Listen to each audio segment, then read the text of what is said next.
All right. What up, y'all? Welcome. Welcome to Tuesday, the last Tuesday in the month. And this is probably one of my most favorite ones. As we dive into the 3D sales process, and we've done all of this work up to this point to be able to qualify, or even sometimes more importantly, disqualify who we're bidding the jobs to. We're going to be talking about delivering the proposal, which is the most important part, the most impactful part, I'll say the last time you're possibly ever going to speak to this prospect. So I'm going to put it inside those terms because once you deliver the proposal, all of the power that you once had, all of the power inside, I have the scope of work, I have your solution, I have everything that you bring value to the table, is going to get handed over to the customer. And they're going to have the opportunity to make the choice either with you or on their own of what they're going to do. So all of this kind of comes together today. We'll give a couple minutes as a few more people are still rolling in here that we're going to dive in specifically to the third one, right? So that third checkbox, do we have the best solution? And how do you position your company when you do a multitude of things, when you do repairs, replacements, liquid membranes, new construction, all of that kind of different stuff? How do you position yourself to be able to uniquely solve your customer's problem? And that's what we're going to be talking about today, because this comes down to all of the work, all of the effort, all of the time, all of the energy, the money, everything that has been invested to be able to get to this point comes down to this last checkbox and how well you do it. Because you're always, even a blind squirrel finds a nut, right? There's always going to be the point where you're going to get the job because you're low number. You're always going to get the job because you're the only bidder. All of those are the one-offs that you are not going to be able to replicate as you continue to be able to grow or scale your company. And that's what we're going to be diving into today. So yeah, get ready, guys. It's going to be fun. But yeah, checkbox 3. So checkbox 1, right? Is the problem big enough that they're actually going to do something about it? Checkbox 2, do they actually need new and outside services? And then what we're doing today is checkbox 3. Do we truly have the best solution? And possibly it's the solution for the problem that they have. Possibly it's the solution to the goal that they're trying to get to. Possibly it's the educational side, which we've talked about in some of our individual groups, that the educational side could be some of the most impactful, some of the most proactive maintenance that you can do on a building, which is what everybody tries to strive for. Everyone wants that preventative maintenance. Everybody wants those annual or biannual inspections, and there's a way to get it. And there's a way to get it without forcing the customer into any type of corner or forcing them to be able to do it. So a lot of cool stuff we're going to be going through. Good afternoon, David. Good afternoon. Happy Tuesday, everybody. Yeah.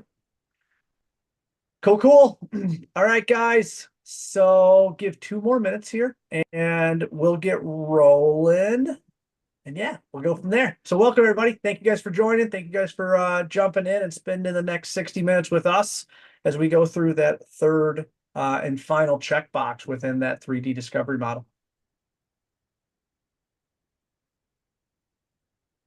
Got some new people coming in. Welcome, y'all. So anybody new who's joining in, I know I say this is the third checkbox. We will go through the first and second one. I won't say in extreme detail. Obviously, we spent some time as a group going through them. But what we're looking at here is ultimately probably one of the most impactful ones, which is aligning your company to have the unique solution to solving your customer's problem or getting them to the goal that they need to be at. So let's get rolling. We're 3 minutes past. I want to use your time logically today, guys. So welcome to No Reps Left Behind. My name is Chad Westbrook. As soon as I switch to the next slide here, we'll get rolling. There we go. All right. My name is Chad Westbrook. I am the founder of Sales Alignment. If you guys are here, either A, you've heard through the grapevine, which is absolutely fabulous. That continues to be able to grow. What my main mission is, which is to be able to raise the floor of the commercial roofing industry. And that means giving all of the sales reps the tools that they need to be better, the checkpoints that they need to understand to know, is it a good opportunity or does the opportunity suck? Should we spend our time, energy, effort, money on this opportunity, or should we focus it on someone who truly has a problem or a goal? And that's really what my career has been. So you can kind of look at some of the stats that are down there, but I'm here to be able to invest back into the community, back into our industry, and really make some awesome sales reps who are truly solving problems and putting the good name behind when you say sales rep, sales representative, business development, whatever title you want to call yourself, change agent. I'm here to be able to put the good behind that and make sure that when we're solving problems or helping people get to their goal, we're doing it with integrity and we're doing it as trusted advisors, which means we sit on the same side of the table as our customers. We're not selling something from the opposite side of the table. The goal is we want to be on the same side, solving the same problem so we can both get to the same solution at the same time. And that's what we'll be going to today. Hey guys, David Bonney, founder of 45. For all the new people here, I am currently a fractional sales VP at a commercial roofing company. Also do a lot of fractional work with other in other industries, along with the work that we do within our programs. I came from the technology world. The most notable company, I started with them at 3 million, and we grew up to 100 million before I left, and they were valued at about $1 billion, just under $1 billion when I left. So that was a really fun ride. It was very stressful, and you got to learn a lot of strategies and operational tactics to be able to grow a business at that speed and to grow it that much. So Chad and I have been working over the last several years on how do we bring those strategies and processes and technologies into the commercial roofing world with his very tactical and hands-on knowledge in the industry. And that's what we have here for you guys today, and no Rips Left Behind. Hopefully as innovative a session as you guys are ever going to attend in our industry. There you go. There you go. Awesome. 100% agree. And that's the biggest takeaway, guys, is that this isn't just about how I grew my commercial roofing company and I'm going to tell you guys how to do it. We're taking best practices from all over, not the industry, but the sales profession as a whole, plugging them in and really also adding in the technology, the people skills, all that kind of different stuff, that what makes a great sales rep, right? What makes a great process. And that's what you're going to get out of this. So welcome, welcome, guys. We talked about the 3D sales process, and what we ultimately deliver here is what is a 4D process. We will go one deeper because there's a reason behind that. We start with discovery. When we go into a meeting, we are supposed to have open ears because what we're trying to figure out is what is our customer's reality. They're going to tell us what they see. It might be water on the floor, it might be a stained ceiling tile. They're gonna tell us what they see, and most of the time they're going to assume it goes back to the roof. But as we go deeper into the sales process, we're going to go into diagnosis, which is the second D, which is getting up on the roof, seeing what's going on, but then understanding what's the larger problem that we're trying to solve. It's not just a stained ceiling tile. It's not just water on the floor. And I've given a couple examples throughout the trainings that it comes down to a slip fall hazard. It comes down to damaged product. It comes down to people being disrupted or efficiency being disrupted. Those are the three primary things that we work around. But a stained ceiling tile isn't just a stained ceiling tile. We help them understand what the bigger issue is, and sometimes even what's the cost of making the wrong decision. That's all on the diagnosis side. And what we're going to be going through today is demonstration. So demonstration is how you position your company to be that trusted advisor, to be that expert inside the room, and to be that individual that can uniquely solve your customer's problem or uniquely get your customer to the goal. Because again, their perception is reality. They see a stained ceiling tile, and we're there to be able to make sure, A, that stained ceiling tile doesn't come back, but also the worst case scenario, water on the floor, slip fall hazard, damaged products, all that kind of different stuff doesn't exist, right? That's not an issue inside their mind because we own the roof system. We own that, and we're proactive enough to be able to help them. So that's what we're going to be going through today. And the reason we go through this 4D process is really for one reason, the decision. And not the decision necessarily that they're going to award it to your company, but checkbox one or milestone one that we're going to go through is all about, is the problem big enough to act? Which means you can have a high-class restaurant that has a roof leak, and you can also have a Chinese restaurant and a strip mall, just giving you an example, two restaurants, same business, but completely different on what their tolerance for water is, right? We've all been inside those restaurants or those businesses that have stained ceiling tiles, and they don't care. And that's the first step that we always go through is the problem big enough to act?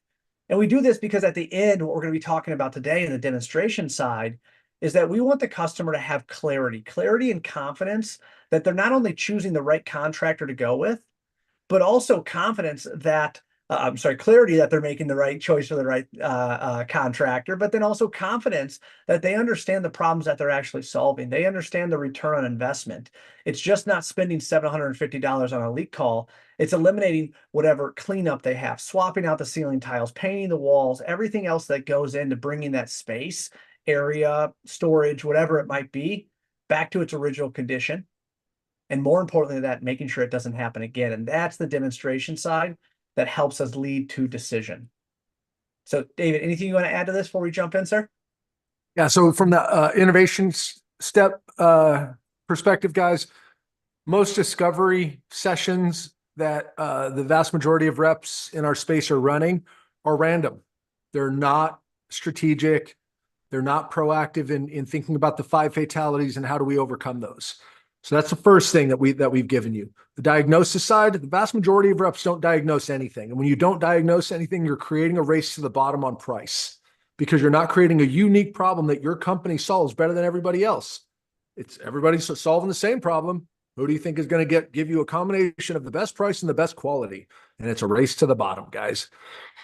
And then in terms of demonstration, everybody's doing the same old proposals. And Chad loves this. He loves to talk about the different models of trucks as an analogy and a comparison. And it's true, man. There's a bunch of Ford Rangers out there. There's a bunch of old style proposals being out there that our customers and our prospects just don't care about. But ultimately, guys, if all of it doesn't help drive your client, your prospect to a clear decision, this is what leaves you in your pipeline review saying, well, I don't know, maybe the end of the month is their close date. I think they're going to go. They haven't gotten back to me, but I still think they're going to go because you've lost all the power, like Chad says, all the time. So when it comes to innovation, guys, the 2 steps that you guys are doing, we've been teaching you guys how to dramatically increase those and improve the quality of those. And we're adding in 2 additional steps here. This is going to be far and above the best sales experience that any of your buyers will go through, which that alone will help you close more deals. They don't like the buying process. They've said it multiple times. Give them a good buyer experience and they will choose your company. They will choose you and your company and they will send you referrals and you will be highly successful in this role. You just got to do what we're telling you to do. I think that's an awesome point. No one wants to be sold to, right? No one wants to have to listen to a salesman tell them why they need to buy something, or even worse, going into an intro meeting and having the salesman tell you everything about them, their company, why they're the best, all of that different stuff. And their ears aren't even open to understand what your unique problem is, right? What you're trying to solve. And they're already word vomiting everything on top of you of why I'm the best roofer in town, how long we've been in business, what our certifications are. And I just have a roof leak I need fixed, right? So this was as simple as having a roof leak. You still need to position yourself as a trusted advisor. You still need to help them understand what the larger issue is and get them clarity and confidence that they're making the right decision. And we're going to be going through that. And I've spoke a little bit about those 3 checkpoints, right? Or those 3 milestones that we got to make through. And we're going to go through those somewhat quickly. But checkpoint 1, do they need to act? Is the problem big enough that they're actually going to do something about it? They can have leaks. Almost every roof system in America has some type of problem or deficiency that's in it. The question is, do they care? Are they actually going to take action if something goes wrong? And I always use the example, 2 warehouses, exactly the same side by side. Both of them have a TPO roof that's 5 years old. Both of them have a bullet hole from the 4th of July. Now, it rains. Both of them have leaks. But it doesn't mean both of them are going to take action. It doesn't mean both of them are going to call a roofer to see what's going on, because the part I didn't tell you guys is that one of them is completely filled with paper products. It's paper products and cardboard and all of the stuff that cannot get wet. The other one is a concrete floor with nothing in it. It is vacant. And that's where we really go into checkbox 1. Do they need to act? Which is, what are they protecting? What's in those buildings? Is it product? Is it people? Is it safety? right? Is there something else that's going on in that building? That's a huge part of a trusted advisor, that I'm not just selling them roofing repairs. I'm not just a roofing salesman. I'm keeping that business online. And that's a huge part of checkpoint one. Checkpoint two, do they actually need new and outside help? Which means if they already have a roofer, why are you talking to me?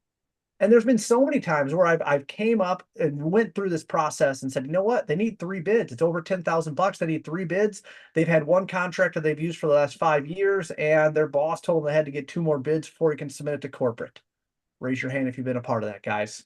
I've been in that situation way too many times. But when you start correctly qualifying and disqualifying opportunities, it allows you to be able to understand, again, where you're putting your time, your effort, your energy, your money. So that way you're focusing on the people that have the biggest problems, that actually need to act. And we know that they are looking for a new vendor because their current vendor has failed them. Or maybe they've done the repairs themselves for several years and they finally got to the point to say, you know what? I admit it. I don't know what I'm doing. I need help. Those are just two of the many situations or many outcomes that are coming from this. But these are the reason we put these checkpoints in place, is so you and your customer can have a very, very clear understanding of, okay, do we both agree that the problem is big enough to act? Do we both agree that you are looking for new and outside help? You can't use your current resources, or you can't use your current contractor, or don't want to.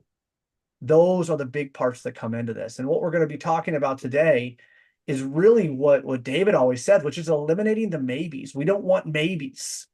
Maybes is the reason that, like David said, you have a close date for January 31st. And I'm sorry if I'm calling you guys out in your book of business, but if you have an opportunity and it says January 31st, I hope that your customer actually told you, I am going to award this on the last day of the month. Otherwise, you're falling into that mix where you've handed a proposal over to someone, they went silent, or they failed to be able to meet their commitment date, or even worse, maybe we didn't get a commitment date.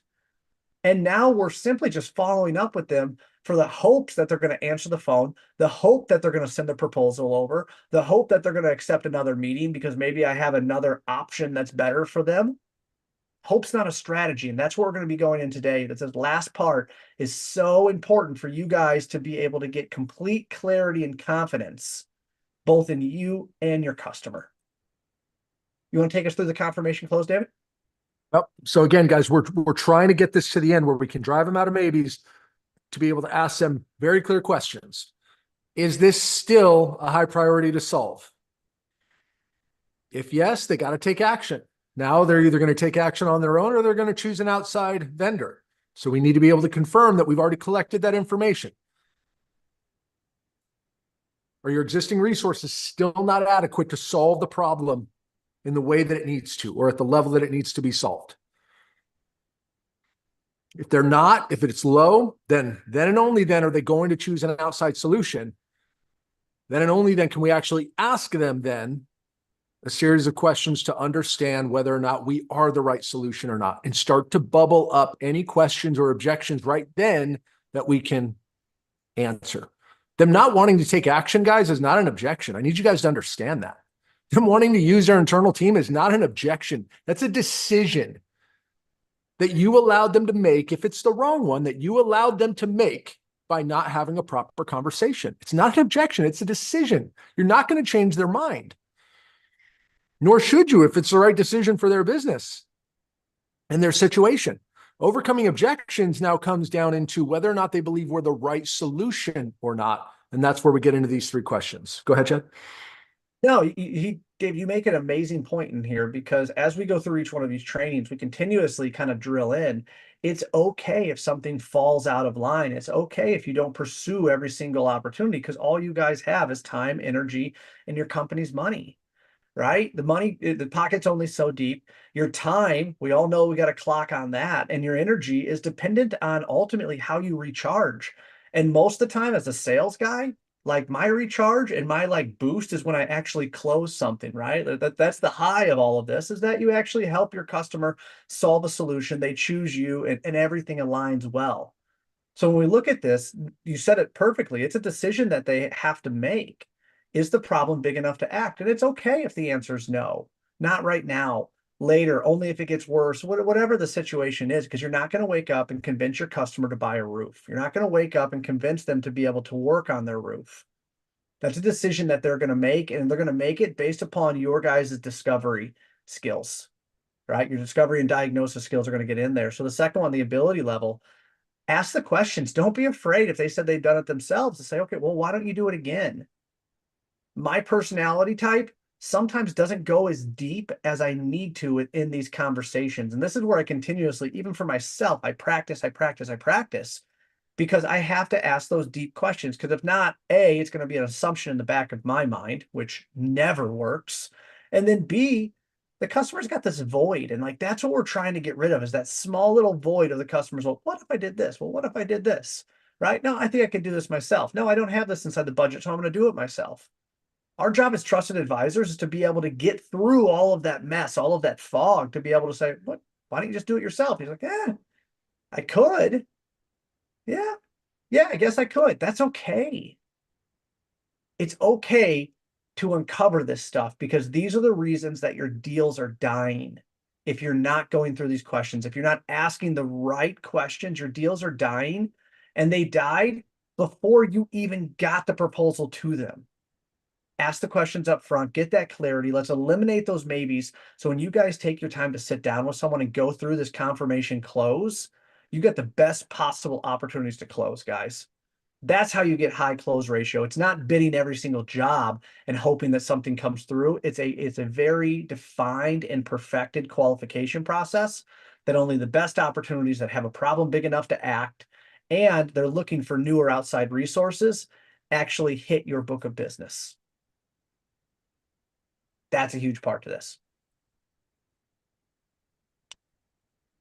So at the end of the day, guys, remember the close has got to be about confirming information that you should have already established in your process. If you didn't methodically go through and confirm this stuff already, and you trying to close them is going to feel high pressure. And for you advocates out there, you're going to step back and you're going to want to give them a good experience. You're not going to drive them to a decision. And you drivers out there, like me, you're going to try to drive them to a decision and make them feel uncomfortable, make them feel like they can't trust you.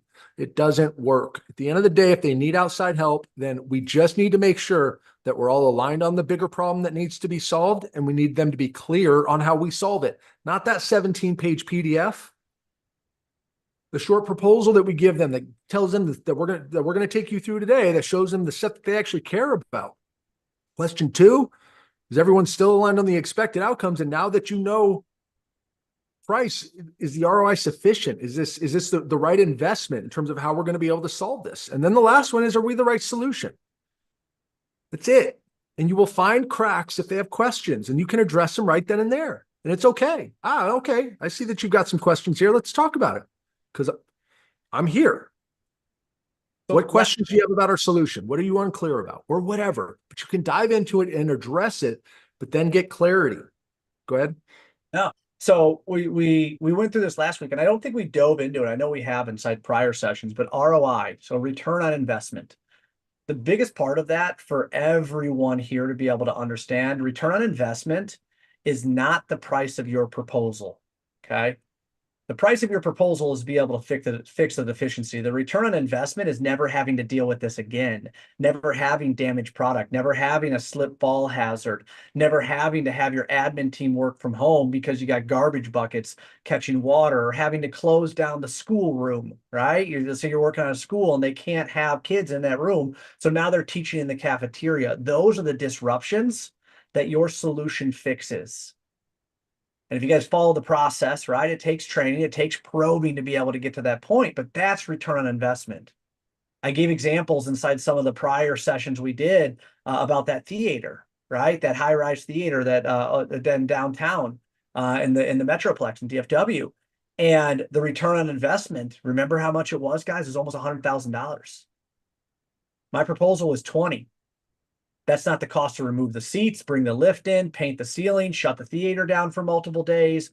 That is the return on investment. And that's a huge, huge part of knowing your personality type. I know we've talked about the different personality types, and I'm an advocate. So like when David said that, the first thing that was coming to my mind, right, as I was kind of learning my sales process, which is, all right, cool. Yeah, I got the proposal. Let me take a look at it, and I'll get back to you in the next couple of weeks. Sound good? Whoa. We talked about this being a high priority, like a level 10, like something that you needed to get get taken care of quickly. What's going on? Talk to me. And it allows you to be able to solve the problem. Again, be on the same side of the table as your customer. So Dave, I just want to talk about ROI a little bit there, because that's a huge, huge part. It's not the cost of your proposal. That's why you have to understand the bigger issue that's at hand. It's going to cost them, guys. The issue is going to cost them. And if they don't fix it fast, if they don't fix it right, and if they have to deal with it for a long period of time because it comes back, it's just going to cost them more money. It's going to cost them more time. It's going to cost them more frustration, more energy, more product, more bad reviews, whatever the issue is. Mm-hmm. Right? It's just going to cost them more. That's the cost of this thing. And when we can evaluate that and understand the cost, and then we put it up in context of our price, now they have something to understand the value of what we're doing, not the price of it, the value of what we're doing. We need to be selling value, not a price. So if you've ever had a customer come back and say, wow, that's expensive. That's a lot more than I thought it was going to be. We haven't done a good job. Yep, we have not done a good enough job of truly helping the customer understand what the ROI is. Yep. What's the ROI of choosing the wrong contractor? Answer that question. Not only do you have the disruption and everything happening inside the building, but you choose the wrong contractor, they don't fix the leak, and we're back here inside 2 months again because the contractor skipped town and he's not covering it. Those are real conversations that allow you guys to be able to position yourself as the expert inside the room and really get to what we're going to be talking about today, which is getting confirmation, right? Aligning yourself, asking these 3 questions. Are we still aligned to the actual problems that are solving, or actual problems that we're looking to solve today? Yes or no? If the answer is no, that's okay. Dive back in and we'll show you how to do that. Number 2, we're still aligned to the expected outcomes, right? When we started, what's going on? How many times have I went into a situation, another contractor showed up, all of a sudden I was putting a TPO roof on and some other guy came from left field and is going to foam coat this thing. Boom, 2 different worlds. If you do not do this alignment, guys, you're going to deliver a $150,000, $200,000 TPO roof, and you're going to lose the job to a $50,000 foam coating contractor, and you never had the chance to win it. That is why you go through this. This is why you go through the confirmation close and why you do this work prior to delivering your proposal. Because if you deliver the proposal off of the diagnosis and discovery that you did 3 weeks ago, roof replacement, whatever it is, world can change. So it's a huge, huge part of this is that position yourself as an expert, but having this alignment checklist.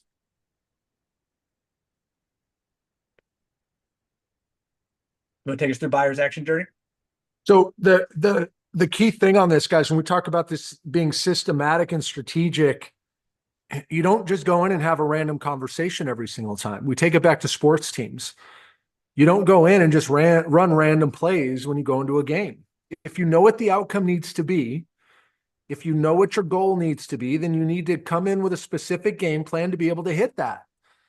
And again, I'm sorry to put this out in front of you guys, but the vast majority of you, if you're not running our system, you're going out and having random conversations every single time. And if there is anything consistent about it, the more you do it, the worse it gets, because we all just start cutting corners. We try to get to the same outcome easier. And we stop asking certain questions, or we start asking them in different ways. And it just deprecates and it gets worse. This is where you see top performers who do really well over time. They start to do worse because they just stop. They get away from the fundamentals. And guys, our prospects are telling us they don't want to talk to us. All the stats are out there. They don't want to talk to us. They don't feel like the conversation they're having with us and the time that they're spending with us is valuable to them. That is a problem.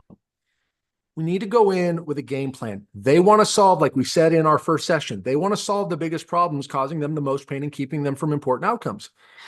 I want to help them solve their biggest problems causing them the most pain and keeping them from important outcomes. We're on the same page.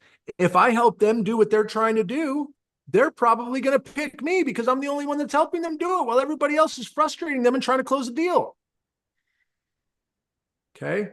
So that's what the buyer's action plan is. We're not just telling you guys to go in there and do discovery and do diagnosis. We're giving you guys the formula and the key strategic areas that you need to hit to be able to drive them to those checkpoints.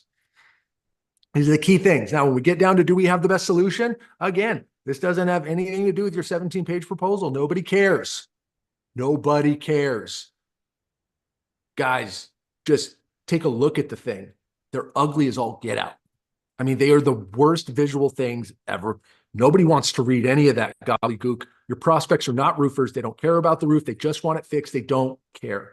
What do they want to know? They want to know that we have a proven track record of the result that they're looking for. They want to know that we have a clear solution that matters to them. And they want to know how we're going to deliver it and when we're going to deliver it to make sure that that matches up and it works for their time and energy that they're going to have to put into this and potential disruptions. That's what they want to know. Sorry. No, so here's the funniest part and why I was smiling as you were saying this, because I thought about some of my most consistent customers. And this is when I was running the national account side, and I would bring in this like beautiful report, right? I would have it bound, it would have a clear cover on it. Like I thought it was awesome. And what would happen, and it would be like my heart sinking, is my customer would get it. He'd have this big stack, right, of like this beautiful proposal that I had, and he would go like this. He'd see the first page, and then he'd flip all of the pages, all of the Right. pages to the end to the price, and he would look at it, and then like that and then he would work backwards, right? And then he's like, "Oh, that's really so number. This one's $10,000." Then he would work backwards. Yeah. All they're doing is they're taking your price and justifying it based upon the value that you've created. So you can have any of these beautiful reports, but it's going to come down to, is the value worth the investment that they have? What we have right here in the buyer's action plan and what we're going to run through today is not I have to figure out what the questions are. But as a sales leader, I can tell you what happened on my side of one of two things. Number one, they weren't asking questions. My sales reps were not asking questions. You guys were trying to fit ultimately a square peg into a round hole, which means you were telling them about yourself, why you're the best, all of this different stuff about your company, and your ears were not open to be able to listen to truly what's going on. That's number one that this thing fixed. Number two is that some of my better salesmen, they would keep twisting and tweaking and trying to make these small little adjustments until we'd get to a point. It's like, he's like, I just don't understand what's changed. I don't understand what's working. I'm doing the same thing because it was just such minor changes. And I'd say, all right, cool, clear the table, reset. Are we doing this? Are we doing this? And we'd go back to the basics. And like that would get them back on track. This is what this does for you guys. I've went through this. I've spent the last 15 years creating this, right? David throws the technology inside this, and we have this beautiful 3-part checkpoint to be able to qualify or disqualify. All of this is so important because when you get to the point that we're talking about right now, after those 3 checkpoints, then you have something that's specifically going to solve your customer's problem. So I'm going to go through this real quick. This is not going to be long, but we're going to go through each one of these check boxes. So number one, right? Do they need to act? Which means, do they even know why they showed up? Do they understand why they scheduled the meeting, right? When people sit down with me, there's typically a problem or a goal they're trying to achieve. Which one is it for you? It's an open question that allows them to be able to start talking, telling you about the reality. Are the decision makers present? It really, really sucks to sell to the wrong person that then takes your proposal. And after you deliver it, guys, here's the painful thing I'm going to take. They're going to say, all right, I'm going to get this over to my boss and I'll see what he says. And like, I'm just like, oh my, okay, this is done. Because now he's got to take your proposal, take all the work that you've done, and then flip it over to someone else. And we know he's going to suck at it. So again, that's a problem that you have to overcome. Have they tried to solve this before and failed? I can't tell you how many times I went in and I thought, okay, cool, metal roof. He says he has leaks all over. Cool, this is fasteners. This is simple. Until I asked the question, what have you tried before? And he goes, well, I've already replaced all the fasteners on the roof, and like, my whole idea is gone. It's about questions, guys, asking the right questions to be able to qualify and clarify, right? Discover. So lastly, do they need to act? What type of priority is this for you guys? Give me a 1 through 10. What type of priority of it? If he gives you a 6 or a 7, talk to him. So what's an 8, 9, or 10? What's in front of this? Why isn't this a big deal for you? Because you need one thing to eliminate the maybe. Is the problem big enough to act? Yes or no? If it's no, it doesn't mean it's dead, it's gone, you're never going to talk to them again. It means the problem's not big enough for them to actually solve right now, which ultimately at the end of the day means you're going to deliver a proposal. They're never going to award it. It's going to sit in your book of business, and you're going to change the due date to the 31st of every single month, which means tomorrow you're going to change it to February. That is these customers, guys. The problem is not big enough to act, because if it was big enough to act, they would have to do something. They would have done something. And that's why it's checkbox 1, which is the first qualification or even disqualification for your sales process. Checkbox 2, do they actually need new and outside services, right? So in the diagnosis side, we're trying to determine the potential problem they're facing that aligns to what your company does well. Because you don't want to go in and see there's an HVAC issue and then trying to sell an HVAC issue and you've never fixed it before. You're not an HVAC company or a roofing company. And what's going to happen is an HVAC company is going to come in and they're like, you know what, we're just going to go with an HVAC company because this is exactly what they do. That's what we're helping you guys kind of put together. Not kind of. This is what we're helping you guys put together, is understand, does the product fit? Is really what it comes down. And we talk about a lot already about finding the bigger problem, because most of the time your customers, again, not a roofing expert. David said it best. Nobody cares about the roof. What they care about is their reality. And us being experts inside here, we have to understand, okay, who cares if there's a stained ceiling tile? Who cares if there's water on the floor? And we have to unpack that and continue to be able to probe to truly figure out what's the real reason that they need to do this, because that's the problem you're trying to solve. It's not the stained ceiling tile. It's not the puncture or the drains that are leaking. Nobody cares about that, guys. They care about the reality that's happening in their building that's disrupting their business. It's disrupting their people. It's destroying their product, something along that side. So this is where we go into part 2. Do they actually need new or outside help? So step 1, we talked about that larger issue. Are we aligned to the actual problems we're trying to solve? Which means I'm not trying to fix a stained ceiling tile. I'm trying to keep you from having a slip fall hazard. That's my goal. We don't need water in this hallway, right? Right. So you go deeper into that and you kind of probe about what's going on, because nobody cares about the roof. Number 2, are the expected outcomes enough for them to be able to fund a solution? How many times I've went into a situation where the client tells me he wants to replace his roof until I tell him it's $250,000. He's like, I don't got that kind of money. And I've went through all of this different work to be able to go through, inventory the building, do a takeoff, put it through my estimator. Estimator comes back. I bind it. It's beautiful. I take my time, energy, and money to go out there and meet with them to propose something that he could never afford in the first place. Or he goes, I want both. Give me a repair and a replacement quote. That means he has no idea what he's doing, guys. Help him find there, right? Are the expected outcomes enough to fund a solution, right? Are these problems enough to fund $250,000 or $500,000? If I'm pulling out some of these things that you guys are having, I'm sorry, but I'm showing you, how do you solve these? Do they have an adequate budget to create these outcomes? How about this? Have you ever had to buy something like this before? I'm not asking what his budget is. I'm asking if you've had to go through this process before and what the process was like, because if it's going to go to a board of directors that have to award this, I'd like to know up front, guys. And then finally, why don't you guys just do it yourself? You said you had a maintenance team. You said you walked the roof and cleaned the gutters out yourself. Why wouldn't you just go up there and put something on it? Ask the questions. It's okay to discover and disqualify, because if you do not do that, if you just take all of this at face value, it's like, oh, they got a roof leak. Yep, it's water on the floor. I'm going to go get it. What's going to happen, guys, is your proposal is going to die a slow death, and you're going to hate yourself for having to move that close date every single month. And your book of business is going to be this big, beautiful $10 million book of business. And this week, you're not going to close anything. That's the really, really mean way of me saying this is how you solve those problems. These check boxes is how you solve these problems, these qualifications, discover and disqualify. It's okay to say no. It's okay to say goodbye. So what we're talking about today, 38 minutes in, yes, hopefully this led up to all of this, guys, is, do you have the best solution? Right? Or am I going to come in as a sales rep and my solution is going to be better than yours, and it doesn't matter what your price is, I'm going to win it. And I'm going to tell you why I have done that throughout my entire career, not being low price, not being the building next door, the contractor next door, not knowing the owner. I came in and I took Fortune 100 companies away from the top roofing contractors in the US because I was able to position myself as having the best solution to their unique problem. Because as we go through checkpoint 3, so we're going to talk about these questions. Do we have a proven history of solving the problems? Well, guess what, guys?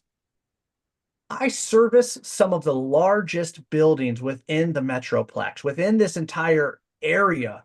I specifically solve roof leaks for them every single day, and I keep their buildings online. I used to be huge in the self-storage side, guys, and that's what I would say. I would go directly into their business and say, I keep your tenant stuff dry. I know exactly what I'm doing. I understand your building, your business, your industry. I understand your KPIs. I went as deep as understanding how that manager on duty gets a bonus and a commission. That's how I got in there. And that's how I was able to give them a proven history to be able to say, I can proactively keep all of your buildings dry or all of your units dry so you can be at 100% occupancy. That's how I put myself there and had a history of being able to solve the problems. So I kind of went through this. Why our existence matters. We're not just another roofing company, right? We exist because we understand self-storage is a part of our industry, or we understand that property management, whatever it is, this is your guys' secret sauce. And if you guys don't know what your secret sauce is, figure it out, because you're probably being treated as a commodity because you don't have anything that's unique. You have to be able to uniquely solve your customer's problem to be able to rise above the rest and be an expert inside what you do. Because when people typically work for us, success looks like X. It looks like this. Customers who work with us don't have leaks anymore, get fast response, or whatever the situation is. And I know I'm applying this to service, guys, but you can do this for anything. You can do it for roof replacements. Customers who typically work with us see a new roof put on within 60 days. I'm not telling you to say that. I'm just giving you an example, right? Because what we've done for the last 20 years. It's been battle tested, and we have proven results that our recalls are 0.005, which means we get a one call resolution 99% of the time. So if you call us for a roof leak, we're going to fix it the first time. That is why we're uniquely qualified to be able to do this. And I know I'm giving you guys some sales side here, but I'm telling you, I'm showing you guys how when you create this, and we're going to show you what it looks like to actually have a workspace with it, you guys become that trusted advisor. You guys have the confidence to deliver this and rise above the rest, where everybody else is delivering that 17-page proposal that David's talking about. Guys, that proposal is just icing on the cake because he already knows we are lined up there. And I know we talked about what the solutions were, right? A clear solution. Are they clear on how our solution, not roof repairs, not fixing fasteners, that's not it. Are they clear on how our solution solves their unique problems? Don't commoditize them, right? They're already commoditizing you. Don't commoditize them. Their situation is unique. You work in a food manufacturing plant. I understand one drip of water can cause massive headaches when it comes to an FDA side. That's what we're here to be able to do, is to make sure that you guys can stay in business. We specialize inside this, right? So proven history of solving the problems. And are they completely clear on how our solution solves their problems? Huge, huge part of this. Always be working from them. So again, I kind of went through this already, but how do you specifically solve your clients' problems? What's your secret sauce? What is it that makes you guys great or unique? Because you need to be sharing that, but only, guys, huge, huge part, only at the end. Nobody cares about who you are, how long you've been in business, what you do. No one cares about any of that until they understand why you're an expert in that, right? What the problem is that they're trying to solve, the solution that you have. That's when you step in, and that's when you get confidence when closing, is you can position yourself as an expert in doing that.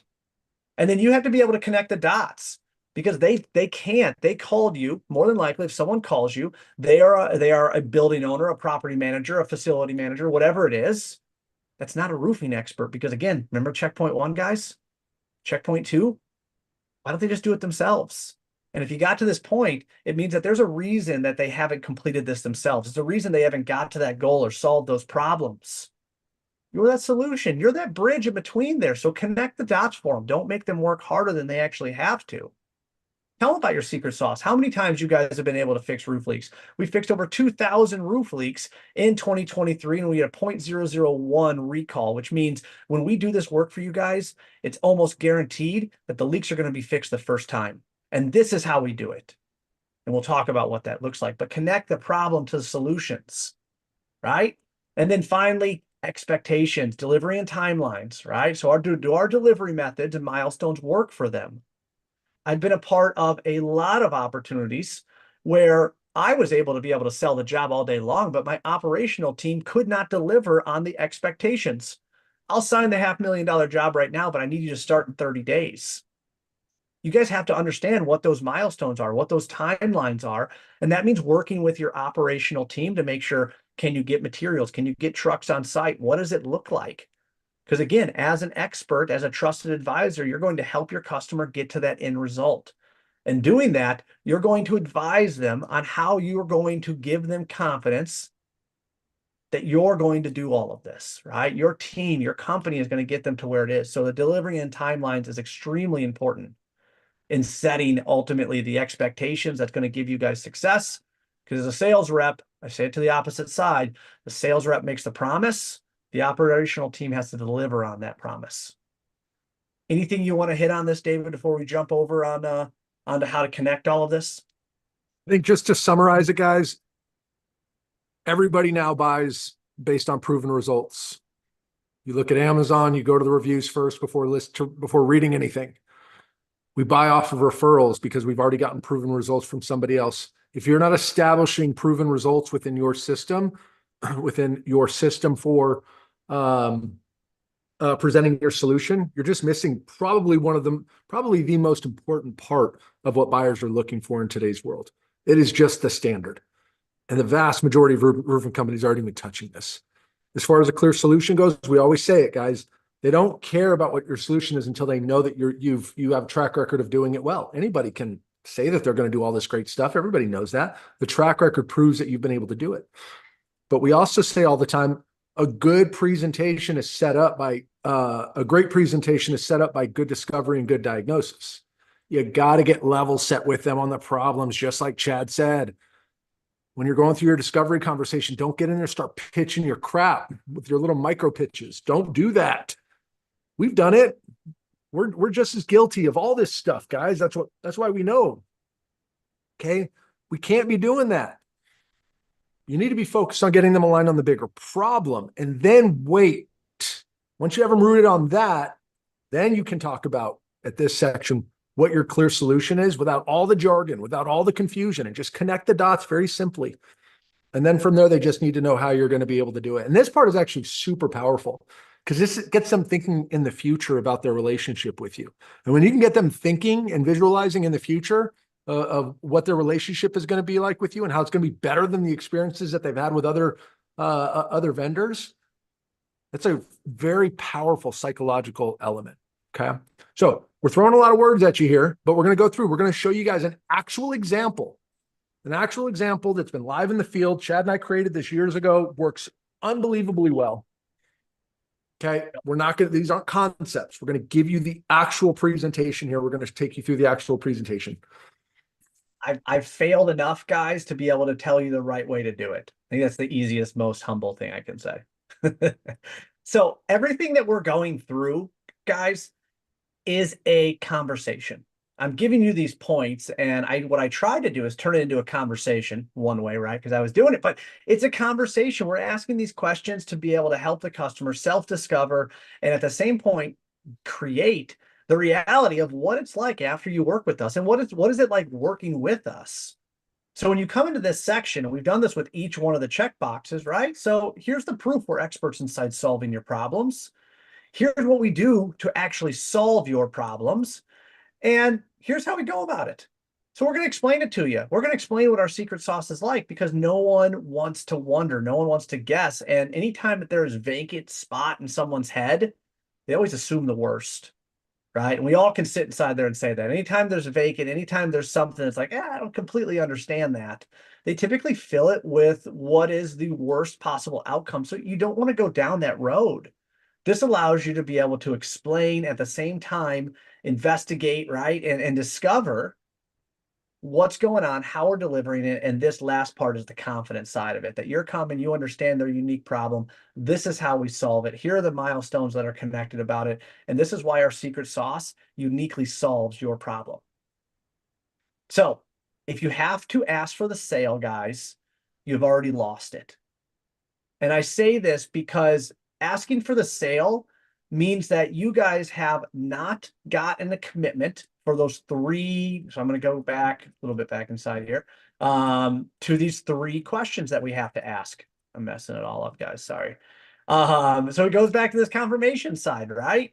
If you have to ask for the sale, right? Are we ready to move forward with this? You don't have to do that with the confirmation close. Are we the right solution to solve the current problems and create the desired outcomes? Have we co-created a plan that gets you to where you want to be?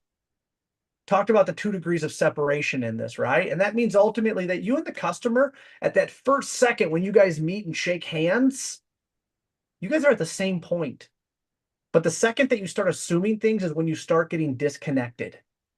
And is I know this. I know I've dealt with this a handful of different times. If you're not asking the question, those or the client, those things, that's what starts those 2 degrees of separation, which is going to leave you guys somewhere completely different than where your customer's at.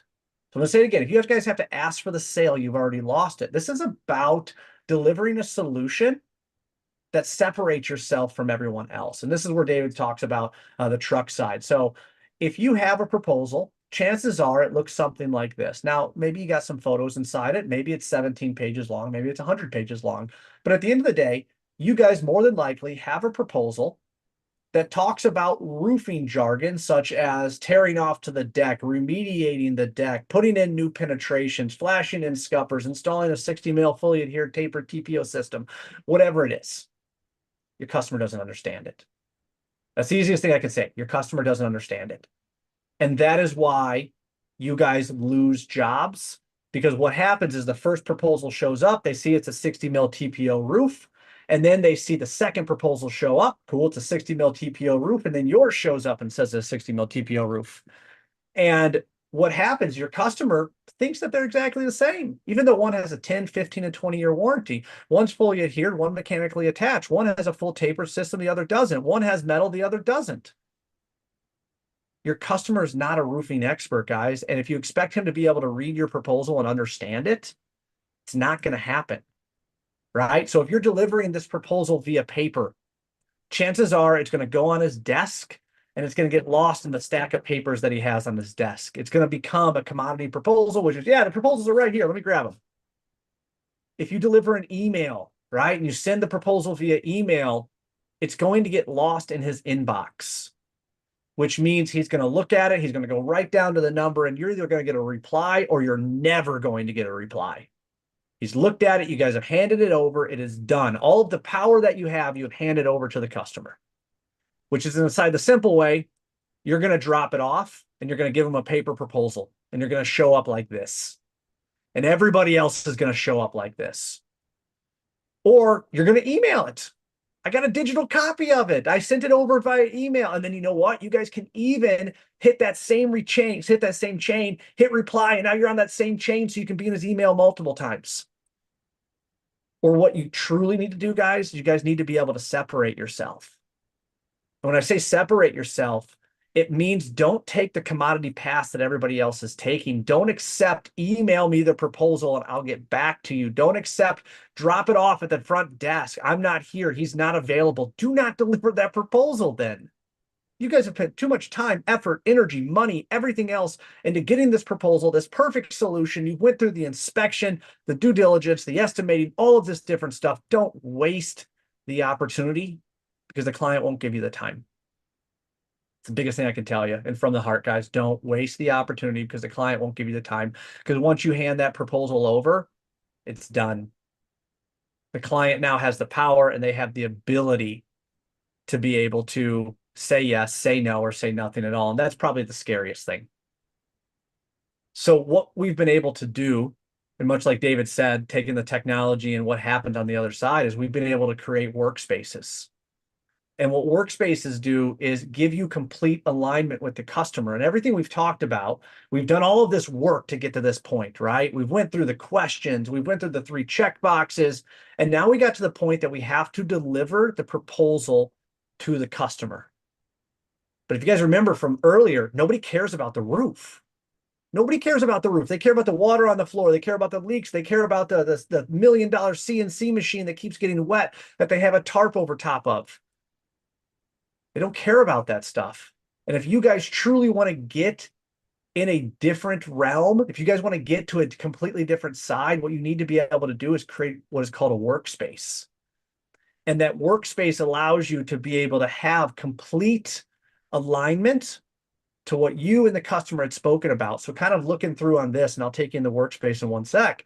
But all of the questions that we asked, we have the ability to be able to give them a live workspace that not only they can communicate with us, but more importantly, remember earlier when I said you lost the job because you gave the proposal to the customer and then your customer, your prospect said, hey, I got to go talk to my boss. I'll give it to him. This takes all of those variables out because what your prospect is going to do is going to give him this workspace to be able to access it. So all of the questions, all of the diagnosis, all of the demonstration, everything that you guys have done is all sitting right here. What's the objective? What's the conversation that you had 3 weeks ago?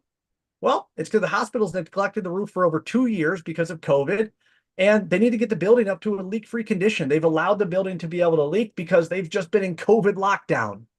Who's the responsibility? Ramon's responsible for it. He's got to get it leak free, but first he has to take it to the board because the board has to approve everything. What's the current reality? No actions have been taken. So again, who's got the authority? What's the pain? What's the cause of all this? What's the return on investment? All of the stuff that you guys did, typically what happens when you deliver a proposal, it all goes wasted and it goes to nothing. You've done all of this stuff to be able to create yourself, but when you get to the point to actually delivering the solution, you can only do it verbally. And a lot of times that sucks, guys. A lot of times that's not enough, especially, again, if you're dealing with multiple tiers or you're dealing with multiple people. It's great. I like Chad. That's awesome. But you know what? I don't believe in Chad's company. So this is what allows you to be able to take that side and say, hey, we've done the work. We've done the diagnosis part, and we are different, right? We are going to get to that point. So what I'm going to show you guys is a workspace. So this is a workspace, much like David said, that he and I created a few years ago. And this is a custom workspace. So there is a URL. So I'll drag this up so you guys can see it. There's a URL, and I can take this URL and I can forward it to anybody I want. Okay. The second thing that I can do here is I can share this with my customer, which will allow them to be able to share it with anybody they want. And the same information is going to be there. So you talk about sharing it to a coworker, to a assistant, or even to the boss, whatever direction you want to go. It allows them to be able to see, okay, how are you different, right? What are you doing that's so different than everybody else? And the answer to that, guys, is that you're actually solving the problem that needs to be solved and not the one that everybody sees. It's not the roof leaks.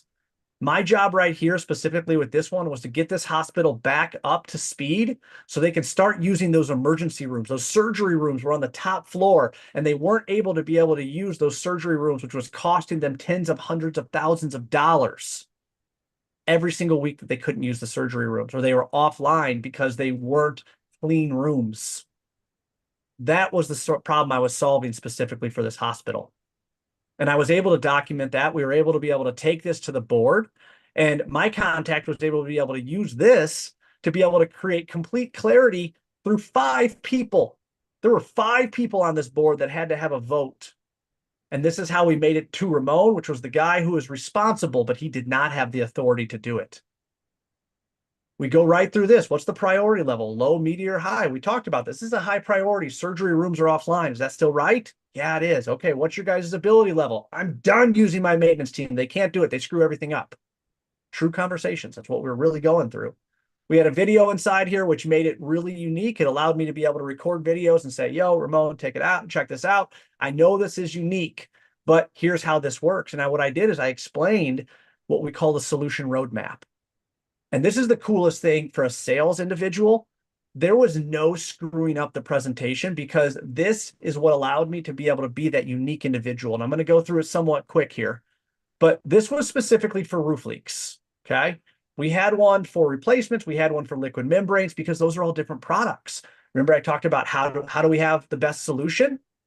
Well, you have a presentation for each product that you have. And it allows you to be able to put yourself in that trusted advisor side because we promise to be able to fix your leaks so you can focus on what matters. We explained why we existed. Why do we even exist in this market? Why does this business here? Then we would go down and say, what does success looks like? Fewer leaks, budgets that actually work. And you got peace of mind because your budgets are real and you know what you need to be able to spend money on. What's our proven track record? Remember, guys, we talked about all of this. 1,800 leaks, 99.5% of the time, leaks were fixed the first time. And I'm a top 100 contractor in the US. So this isn't some fly-by-night company. We've been here for 30 years. And my secret sauce, simple. It's 3 steps. I fix it fast, I fix it right, and I fix it for life. And then we break that down. What's it look like? Well, how do I fix it fast? 24/7, cruise throughout the Metroplex, fully equipped service trucks. This is the secret sauce, guys. This is what we did to be able to say, hey, I am the best qualified for this. I understand uniquely what your problem is. I'm going to get those surgery rooms back online. And here's my secret sauce. I'm going to fix it right. I exceed national and manufacturer standards, right? We do post-job walkthroughs, so you don't ever have to worry about one job going sideways. We inspect what we expect. And then we fix it for life. We're not going to guess. When we fix this, we're going to water test it. And I'm going to give you a lifetime guarantee specifically on the leaks that you're having. So you never have to worry about this again.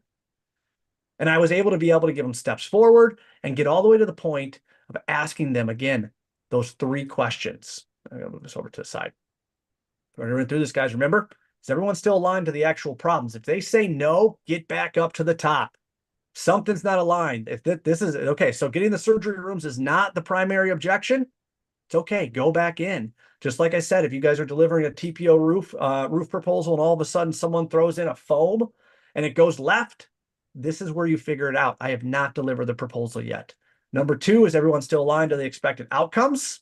Right? We just went through that. If not, go back up to the top. Let's figure it out. And then finally, this is where you ask the question, are we the right solution to solve your current problems and create the desired outcomes? Do you guys feel that we have the capability, the experience, the confidence, and the ability, right, is really what it is, to solve this?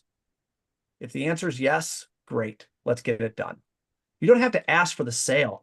All of this is about helping your customer fix their problems, right? They have problems they don't know how to fix. Boom. This allows you to be able to do that. It allows you to be able to help them get to their goals. They have goals where they want to be, guys. Help them get there. And I always talk about it, especially inside some of the one-on-one training, is education. They either have a problem, a goal, or there's education that we can do, because we manage one of the most largest assets that a building has, and that's the commercial roof, and it can be worth millions of dollars depending on how big the building is. That's what I got, guys. I know I'm 1 minute over. David, I kind of took this and ran with it, man, but anything you wanna add to this? Nope, all good. I know we're over on time, so. Cool. You guys are awesome. Thank you. Thank you. We didn't have much time for questions or anything here, but if you guys want to want to find out how to get this workspace, reach out to David or I. Again, you can go on No Reps Left Behind. You can go to servicealignment.com, reach out, schedule some time. I'll be happy to show you how you specifically can get a workspace just like this, how you can take all of the diagnosis, the discovery, the demonstration, and put it into a controlled atmosphere where both your customer doesn't have to assume, you don't have to assume, and you have better alignment with your customer than you possibly ever have. This is what sales is about, guys. It's not about getting them to sign a proposal or pressing them to be able to do stuff. It's about being that trusted advisor that sits on the same side of the table and gets them to where they want to be, whether that be a problem or a goal. So I appreciate everyone very, very much, guys. Have an awesome week. Again, reach out if you have any questions or anything from there. And yeah, happy January, guys. See ya. Hey, guys.